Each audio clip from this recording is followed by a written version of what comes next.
Bene, eccoci anche oggi insieme. L'ospite in studio è Rinaldo Pellizzari, grafico vicentino e neopresidente di EBAV, l'ente bilaterale dell'artigianato veneto, un'esperienza nata per prima proprio in questa regione, poi usata ad esempio anche in altre regioni italiane, ed è una bella realtà in cui, come immagini, attorno allo stesso tavolo, ma anche fisicamente attorno allo stesso tavolo, siedono i rappresentanti datoriali, vale a dire delle imprese artigiane, e i rappresentanti dei lavoratori, vale a dire i sindacati confederali. Tant'è che nel caso il nuovo vicepresidente è Renzo Pellizzoni, in rappresentanza della CGIL del Veneto. Vi siete messi di buzzo buono, Pellizzari e Pellizzoni. Sì, certo. Siamo BB e Bibò. Non siamo stati così. Sembra nome nomen, come si dice, quando uno fa il presidente allora doveva fare il vice.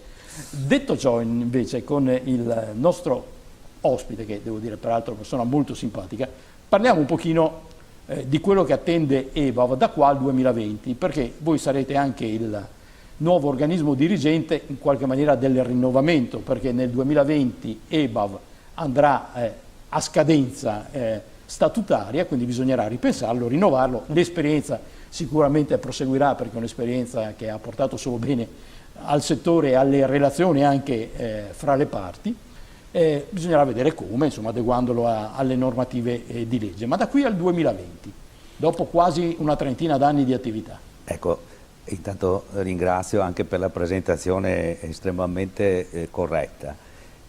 La fine di questo mandato sarebbe il 2021. In realtà nel 2020, a fine 2020, noi lo rinnoveremo EBAV, perché evidentemente i tempi di 30 anni fa e la situazione di 30 anni fa sono cambiate, quindi dovremmo prendere e già ci stiamo lavorando, perché non è una cosa che si fa nell'ultimo anno, ma già ci stiamo lavorando da un anno per la verità, e quindi bisognerà rinnovare quelle che sono le regole, i servizi di EBAV e adattarli a quelle che sono le nuove condizioni di mercato, sia per quel che riguarda i lavoratori che per le aziende, perché EBAV non solo dà degli aiuti alle aziende, ma sia in ambito datoriale sia in ambito di lavoro, perciò ha il consiglio di amministrazione ed è amministrata da rappresentanti dei datori di lavoro e rappresentanti sindacali. Quindi EBAV, che fornisce una serie di servizi,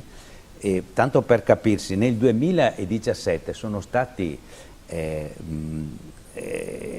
come prestazioni sono stati erogati qualcosa come 15 milioni di euro, che sono andati in parte ai datori di lavoro e in parte ai lavoratori. Ecco, perché a proposito dell'evoluzione di EBAV, se ben ricordo, era nata inizialmente per dare servizi ai dipendenti delle imprese, certo. Poi in tempi più recenti invece è stata allargata la platea. Sì, anche diciamo che il fatto che sia bilaterale funziona un po' così, adesso taglio a fette grosse, come si dice, no? Ma gli imprenditori fruiscono di finanziamenti e di agevolazioni per poter fare corsi di formazione.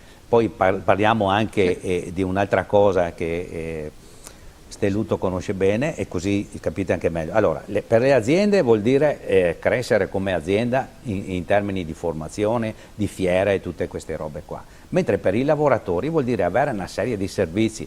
Ne dico alcuni, così quelli che mi vengono qua, ma per esempio uno che ha il figlio che studia, le donne per il discorso della gravidanza, e ci sono una serie di servizi che i lavoratori possono chiedere, sì, anche servizi di ordine medico, le protesi, che hanno diritto a un aiuto da parte di EBAV. Naturalmente EBAV non può pagare il tutto, però ci sono, cioè i 15 milioni sono la dimostrazione che i servizi vengono fortemente utilizzati, insomma. Stiamo parlando, allora, parliamo di welfare soprattutto. Certo, EBAV è un welfare di secondo livello, cioè gli artigiani si sono messi insieme, gli artigiani con il sindacato si sono messi insieme e hanno detto: perché le aziende non versano qualcosina, che poi lo mettiamo tutto insieme e diamo un aiuto a quelli che sono sia i lavoratori che le aziende. Per capirci, l'EBAV è formato da 35.000 imprese e da 152.000 addetti, quindi si cerca anche in consiglio di amministrazione di fare in modo che i fondi vengano bilanciati in maniera che entrambe le due compagini, mi sia lasciato il termine, abbiano un vantaggio, perché poi alla fine non esiste un'azienda solo dell'imprenditore e solo dei lavoratori, è in tutt'uno. Quello che si tenta, quello che ho sempre fatto in associazione, io faccio parte di Confartigianato e in EBAV, è questo, di far crescere l'economia e il territorio.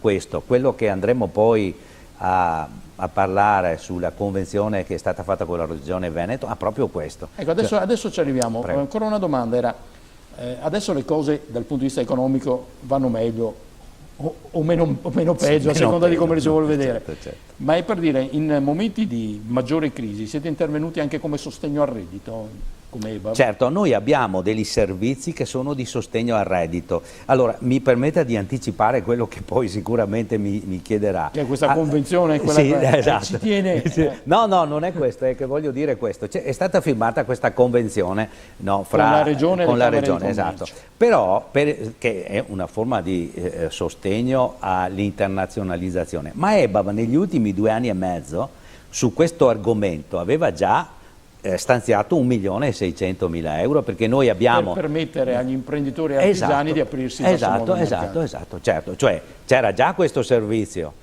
voglio dire, già ci sono parecchi, si chiamano così, no? Cioè ci sono 60 servizi dove uno fa domanda o attraverso internet oppure telefono, attraverso le associazioni, gli sportelli, e poi EBAV vede di stanziare quello che viene, naturalmente se sono dentro a certe regole. Ecco, però a questo punto la domanda mi sorge spontanea, ma EBAV non doveva fare altro?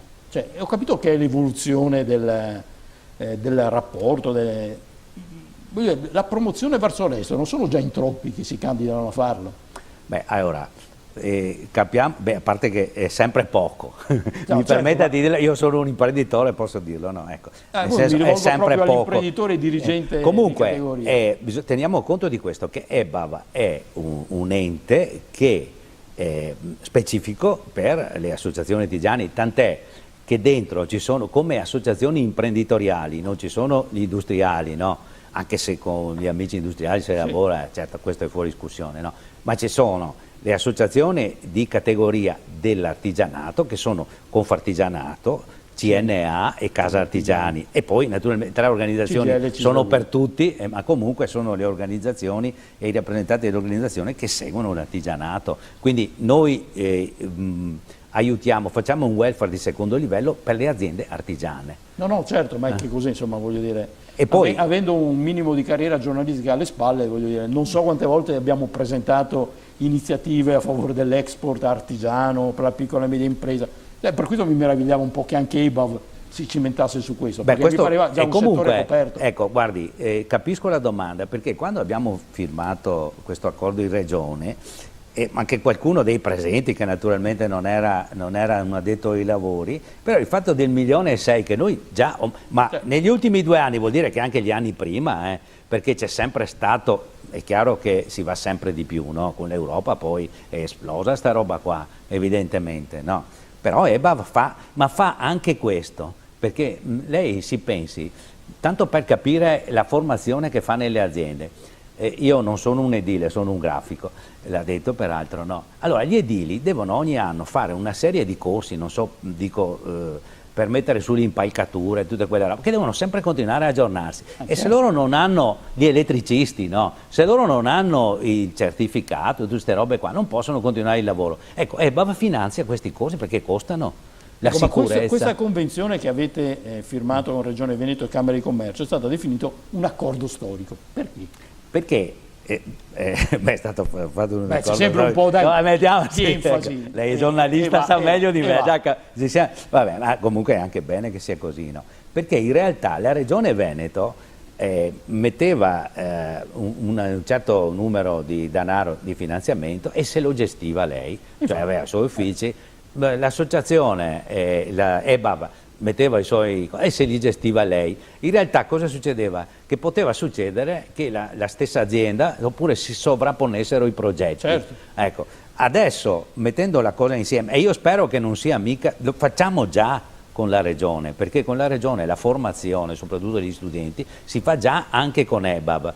Cioè io penso che, e spero che questo sia il futuro, perché altrimenti disperdiamo anche quello che diamo, oppure facciamo in modo che venga distribuito male. Ecco, il grande vantaggio è che viene distribuito meglio, perché poi in fin dei conti i denari erano più o meno sempre quelli, solo che vengono messi in un contenitore unico e vengono gestiti dalla Camera di Commercio.